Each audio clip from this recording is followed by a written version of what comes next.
The 19th century Madame Helena Petrovna Blavatsky was born into a noble family in Ukraine. As a child, young Helena displayed a gift for clairvoyance, as well as an interest in metaphysical phenomena. Years later, she traveled throughout Europe, the Middle East, and India, studying with various teachers and Sufi saints. Following the guidance of an Indian yogi named Mahatma Moriya, Madame Blavatsky co-founded the Theosophical Society. Theosophy, meaning divine wisdom, refers to knowledge that comes through spiritual experience rather than intellectual understanding alone. The Theosophical Society is dedicated to uplifting humanity through a realization of the oneness of life and the wisdom underlying all religions. Madame Blavatsky wrote several important books on theosophy, including Isis Unveiled, The Secret Doctrine, The Key to Theosophy, and The Voice of the Silence.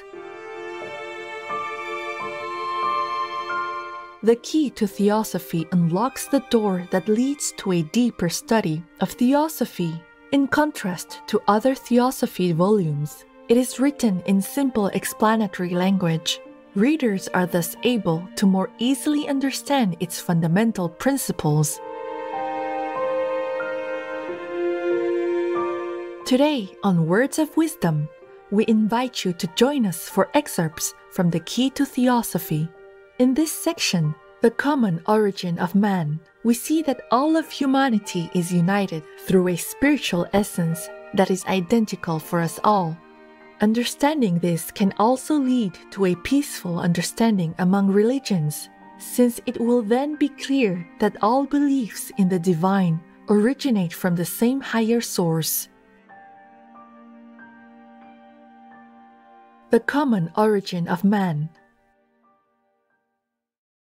Theosophist, all men have spiritually and physically the same origin, which is the fundamental teaching of theosophy.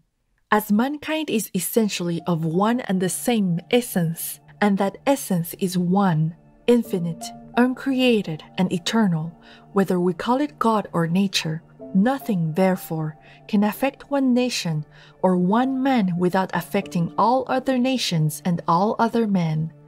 This is as certain and as obvious as that a stone thrown into a pond will, sooner or later, set in motion every single drop of water therein.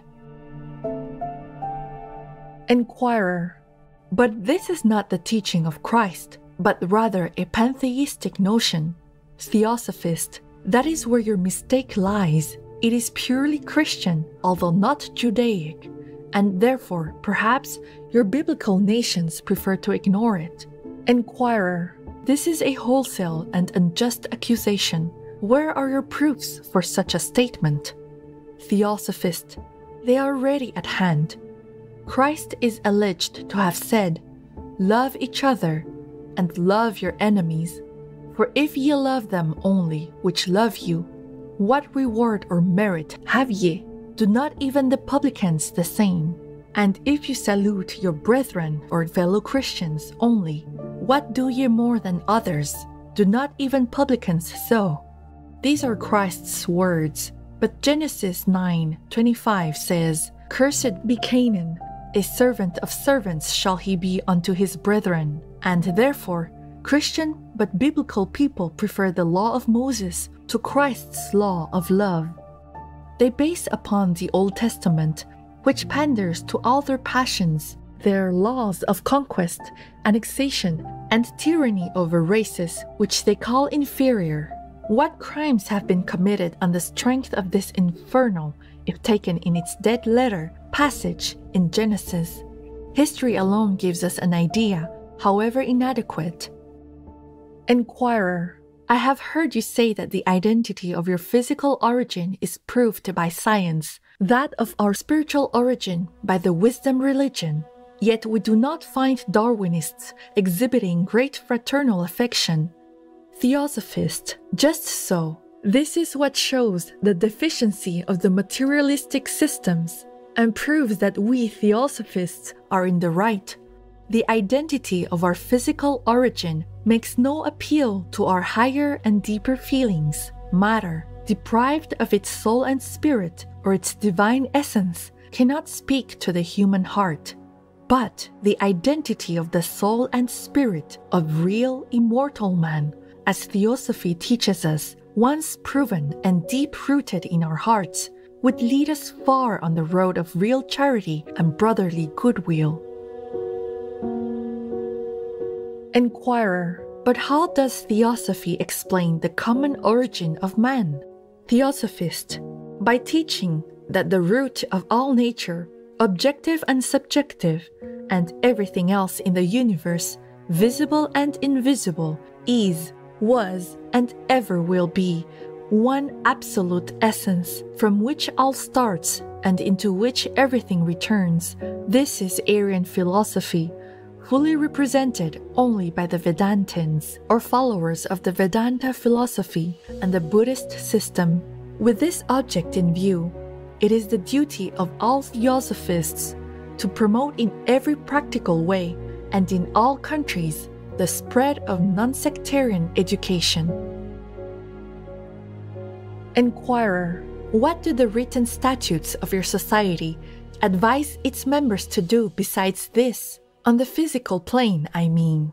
Theosophist, in order to awaken brotherly feeling among nations, we have to assist in the international exchange of useful arts and products by advice, information, and cooperation with all worthy individuals and associations, provided, however, at the statutes, that no benefit or percentage shall be taken by the society or the fellows for its or their corporate services. For instance, to take a practical illustration, the organization of society depicted by Edward Bellamy in his magnificent work Looking Backwards admirably represents the theosophical idea of what should be the first great step towards the full realization of universal brotherhood. The state of things he depicts falls short of perfection because selfishness still exists and operates in the hearts of men. But in the main, selfishness and individualism have been overcome by the feeling of solidarity and mutual brotherhood, and the scheme of life there described reduces the causes tending to create and foster selfishness to a minimum. Inquirer, then as a Theosophist, you will take part in an effort to realize such an ideal? Theosophist, certainly, and we have proved it by action. The influence of Theosophy and of the society is plain, for they all take as their basis their first and fundamental principle, the brotherhood of humanity as taught by Theosophy. In their declaration of principles, they state, the principle of the brotherhood of humanity is one of the eternal truths that govern the world's progress on lines which distinguish human nature from brute nature. What can be more theosophical than this? But it is not enough. What is also needed is to impress men with the idea that if the root of mankind is one, then there must also be one truth, which finds expression in all the various religions. It is always a great thing to care, whether it's environmental issues, animal rights, women's rights, equality. Never be afraid to show how much you care. Natalie Portman, vegan. Truth-seeking viewers, it has been a pleasure to have you with us today for the Common Origin of Man, selections from Theosophy's sacred teachings in the Key to Theosophy, Part 1 of 2 on Words of Wisdom.